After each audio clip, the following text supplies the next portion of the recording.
Welcome to our YouTube channel.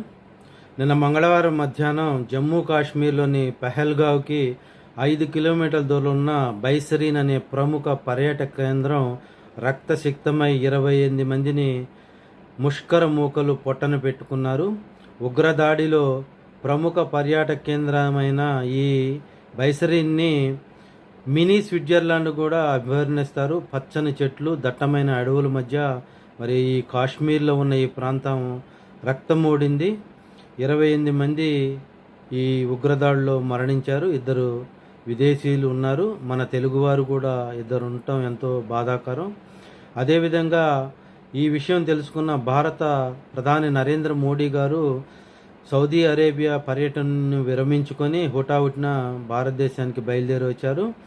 రాష్ట్రపతి ద్రౌపది ముర్ము ఈ సంఘటన పిరికిపంద చర్యగా ఖండించారు. కేంద్ర హోం మినిస్టర్ అమిత్ షా గారు హుటాహుటిన ఈ ప్రాంతాన్ని సందర్శించి మరి హెలికాప్టర్ల ద్వారా మెరుగైన వైద్యం కోసం హాస్పిటల్ తరలించారు.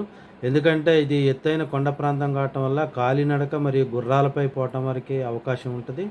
మరి అలాంటి చోట మరి మెరుగైన వైద్యం కోసం ఈ హెలికాప్టర్లను వాడారు.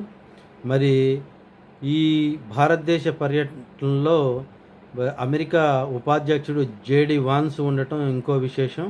మరి అమెరికా ఉపాధ్యక్షుడు భారత పర్యటనలో ఉండగా ఈ ఉగ్రదాడులు జరగటం తీవ్ర మరి ఆందోళనకి గురి చేసింది.